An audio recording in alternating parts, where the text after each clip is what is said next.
Amis de la communauté Bonjour, nous espérons que vous vous portez bien en cette fête de la Saint-Joseph. D'ailleurs, bonne fête à tous les Joseph. Et nous ne pouvons pas ne pas penser aujourd'hui à nos frères et sœurs rodriguais qui vont accueillir dans leur beau pays un nouvel évêque en la personne de Monseigneur Michel Morat. Nous lui souhaitons d'être à l'image de Saint-Joseph, un serviteur fidèle pour les fils et filles du sol rodriguais.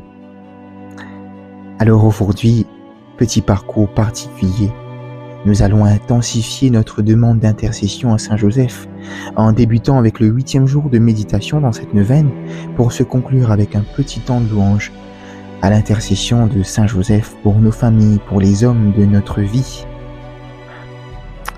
Les amis, 8e jour de méditation où nous sommes invités à obéir au commandement de Dieu dans cette neuvaine qui s'appelle « Accueillir l'imprévu dans sa vie ». Pour être capable d'accepter l'imprévu dans sa vie, il est important d'être docile à la volonté de Dieu.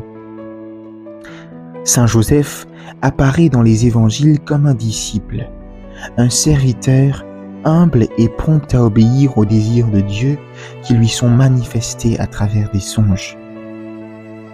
On ne fait pas mention dans les écrits d'un délai de délibération intérieure chez Saint Joseph avant sa prise de décision.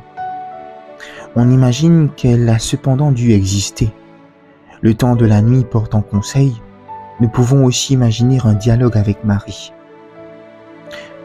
Mais une fois la parole de Dieu intériorisée, il obéit sans attendre, il ne perd pas de temps. Un certain André Doze, dans son livre « Joseph, ombre du Père », résume cette pensée en ces termes.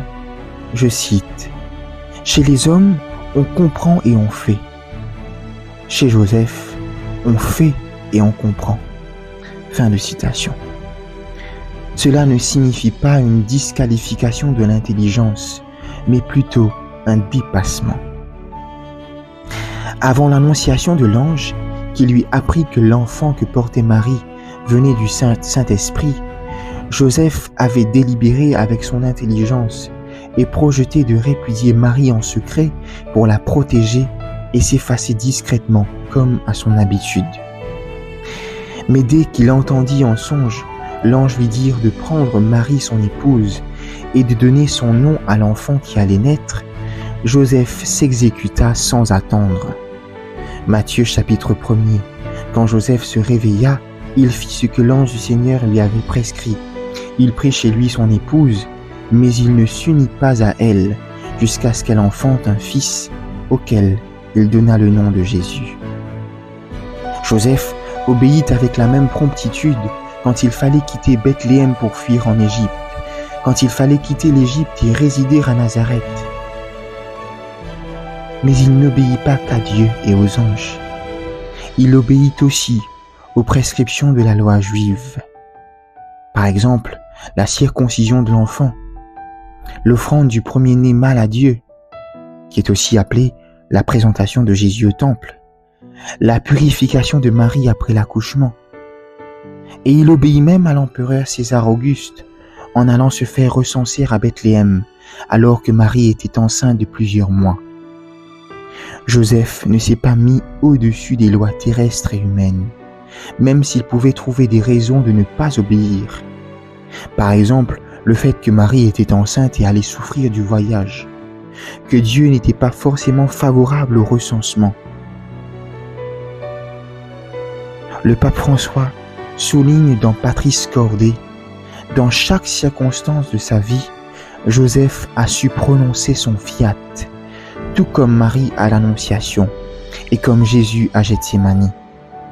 Dans son rôle de chef de famille, Joseph a enseigné à Jésus à être soumis à ses parents, selon le commandement de Dieu. La vie de Joseph, comme celle de Marie, est marquée par un oui continuel à Dieu, une obéissance dans la foi.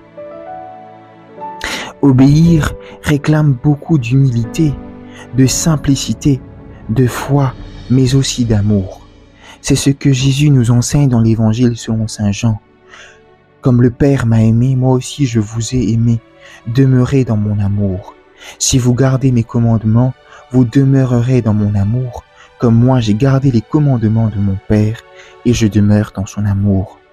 Je vous ai dit cela pour que ma joie soit en vous, et que votre joie soit parfaite.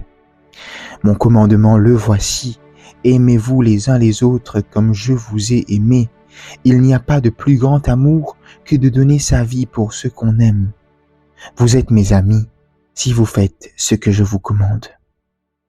C'est parce que Joseph a beaucoup aimé Dieu le Père qu'il a eu la confiance nécessaire dans cet amour et la force de toujours obéir au bon vouloir du Père, même si les circonstances étaient difficiles et qu'il ne comprenait pas toujours. Saint Joseph, accorde-nous la grâce d'être à l'écoute de la parole de Dieu, des autorités ecclésiastiques, mais aussi des autorités terrestres. Accorde-nous d'aimer beaucoup la Trinité, mais aussi nos autorités, pour que nous puissions obéir dans la confiance et dans l'amour, avec une conscience droite, à tout ce qui nous semble juste et approprié pour nous et le monde. Je vous salue Joseph, vous que la grâce divine a comblé. Le Sauveur a reposé dans vos bras et grandi sous vos yeux. Vous êtes béni entre tous les hommes et Jésus, l'enfant divin de votre virginale épouse, est béni. Saint Joseph, donné pour Père au Fils de Dieu, priez pour nous dans nos soucis de famille, de santé et de travail, jusqu'à nos derniers jours, et daignez nous secourir à l'heure de notre mort. Amen.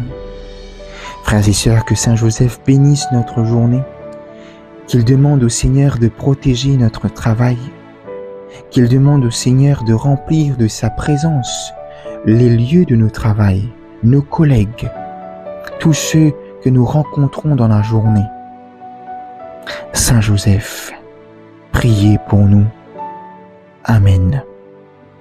Bonne journée à tous. Rendez-vous plus tard dans la journée pour le 9e jour de prière avec Saint Joseph. Et rendez-vous pour cette journée chargée d'émotions, parce que Saint Joseph, nous le sommes sûrs, intercède pour nous. Au revoir et bonne journée.